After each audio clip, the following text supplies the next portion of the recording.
The corridors of Station Kepler 442 echoed with cruel laughter as Anna stumbled into yet another wall. The young Zelhari's delicate crystalline features flushed a deep purple with embarrassment as her forearms flailed helplessly, trying to regain her balance. Her species' natural bioluminescent patches flickered erratically, a clear sign of distress that only made the crowd of alien onlookers laugh harder. "Watch where you're going, crystal freak," sneered a Vorthak traitor, his segmented carapace clicking with amusement. "Oh wait, you can't." The crowd erupted in fresh waves of mockery. A group of teenage Nexari pointed and chittered in their high-pitched language, making exaggerated gestures of stumbling into walls. Even some of the more civilized species couldn't help but shake their heads in disdain. In a galaxy where genetic perfection was prized above all else, Anna's blindness marked her as defective, a burden on society. Anna pressed her back against the cold metal wall, her breathing rapid and shallow. She had been born with a rare genetic condition that left her completely sightless, something unheard of among the Zelhari, whose eyes could perceive across 17 different spectrums of light. Her family had abandoned her at the first opportunity, shipping her off to this remote trading station to work in the waste processing facilities, one of the few jobs deemed suitable for defectives. "Hey." The voice was different from the others, softer, lacking the harsh edges of galactic standard that most aliens spoke. Anna's head turned toward the sound, her pale, milky eyes searching blindly. "You okay there?" the voice asked again, and she realized it belonged to a human, one of those strange primitive bipeds from the Outer Rim territories. Riza stepped through the dispersing crowd, his weathered face set in a hard expression that sent most of the gawkers scurrying away. He was tall for a human, with graying hair and kind brown eyes that had seen too much of the galaxy's cruelty. His maintenance uniform bore the patches of a dozen different stations, a spacer who went wherever work could be found. I'm fine," Anna whispered, her voice barely audible above the station's ambient hum. Riza knelt down in front of her, careful not to touch without permission. "Name's Riza, what's yours?" "Anna," she replied hesitantly. Most beings didn't bother learning her name.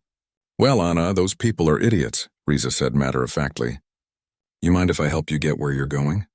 Something in his tone made her nod. Unlike the others, he didn't speak to her like she was broken or pitiable. He simply offered his arm, and she took it gratefully.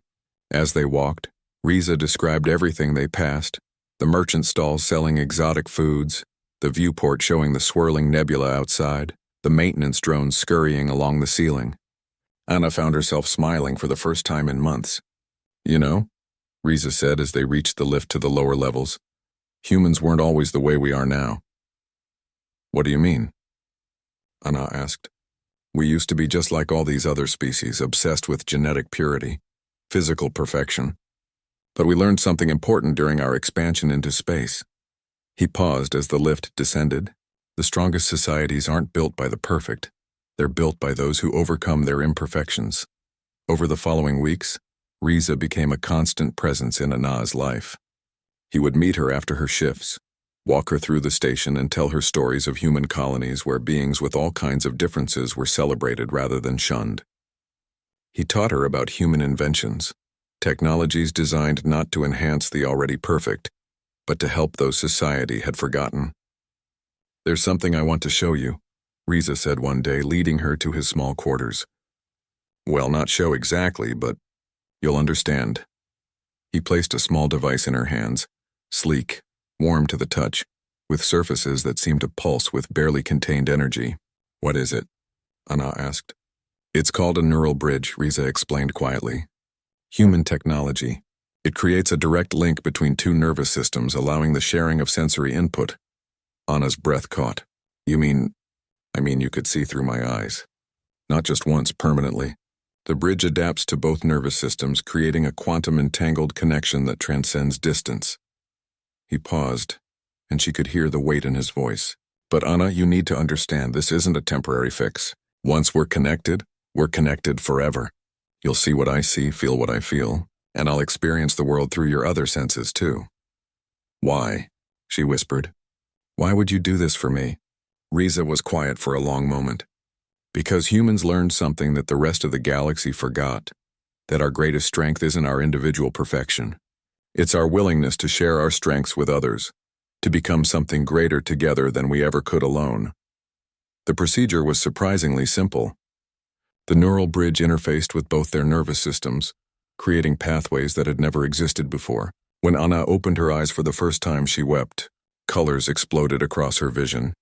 The deep blues and purples of the nebula outside, the warm golden glow of the station's lights, and most importantly, Riza's kind brown eyes looking back at her with joy. Word of the miracle spread quickly through the station. Other species watched in amazement as Anna moved through the corridors with perfect confidence, her head held high. But more than her newfound sight, they marveled at the bond between human and Zelhari, two beings who had become something unprecedented. The same aliens who had mocked her now whispered in hushed, awed tones about the human who had given up his individual existence to share his vision forever. Scientists from across the galaxy arrived to study the neural bridge, but what truly captivated them was the relationship itself. "You see," Riza explained to a gathering of xenobiologists, his arm linked with Anna's as they stood before the great viewport.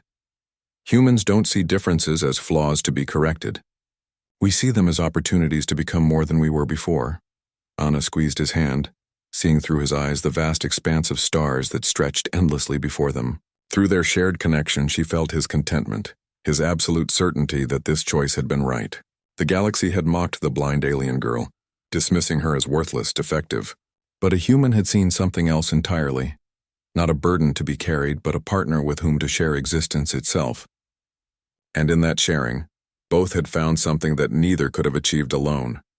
A connection that transcended species biology and the cruel limitations that others had tried to impose upon them. They had become living proof of humanity's greatest gift, not their technology or their strength, but their unshakable belief that every being, no matter how different, deserved dignity, purpose, and love.